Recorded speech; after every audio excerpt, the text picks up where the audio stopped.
வந்தவுடனே சீட்டா? காளியம்மாளுக்கு கைவிரித்த எடப்பாடி. வெறும் பேச்சாளராக யூஸ் செய்ய அதிமுக முடிவு. நாம் தமிழர் கட்சியில் இருந்து விலகியிருந்த காளியம்மாள் கடந்த 13ஆம் தேதி எடப்பாடி பழனிசாமியை சந்தித்து அதிமுகவில் இணைந்தார். நடைபெறவுள்ள சட்டசபை தேர்தலில் அவர் போட்டியிடுவார் என்று எதிர்பார்க்கப்பட்டது.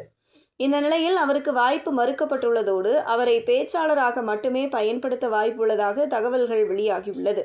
அதிமுகவில் ஏற்கனவே தங்களது தொகுதியில் வேட்பாளர் கனவில் உள்ளவர்களையும் உழைப்பவர்களையும் பகைக்கக்கூடாது என்பது எடப்பாடியின் இந்த முடிவுக்கு காரணம். சீமானின் நாம் தமிழர் கட்சியில் மகளிர் அணி ஒருங்கிணைப்பாளராக இருந்தவர் காளியம்மாள். நாம் தமிழர் கட்சியில் மிகவும் பிரபலமாக வலம் வந்தார். அதன் பிறகு கருத்து வேறுபாடு காரணமாக நாம் தமிழர் கட்சியில் இருந்து விலகினார். அவர் விஜயின் தாவேக்காவில் இணைய உள்ளதாகவும் திமுகவில் சேர உள்ளதாகவும் தொடர்ந்து தகவல்கள் வெளியாகி வந்தன. ஆனால் காளியம்மாள் அந்த 2 கட்சிகளிலும் இணையவில்லை. இந்த நிலையில்தான் காளியம்மாள் கடந்த 13ஆம் தேதி சென்னையில் அதிமுக பொதுச் செயலாளர் எடப்பாடி பழனிசாமியை சந்தித்து பேசினார்.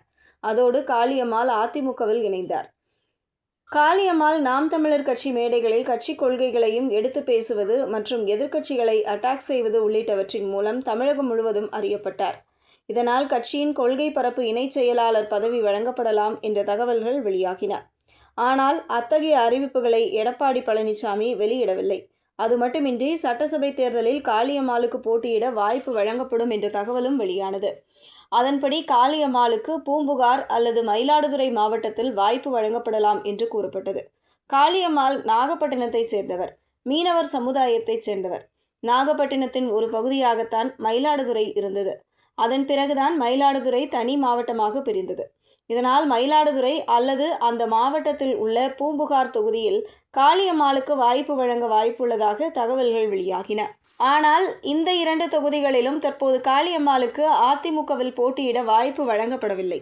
அதாவது மயிலாடுதுறை சட்டசபை தொகுதி ஏற்கனவே அதிமுக சார்பில் கூட்டணியில் உள்ள பாமகவிற்கு வழங்கப்பட்டுவிட்டது.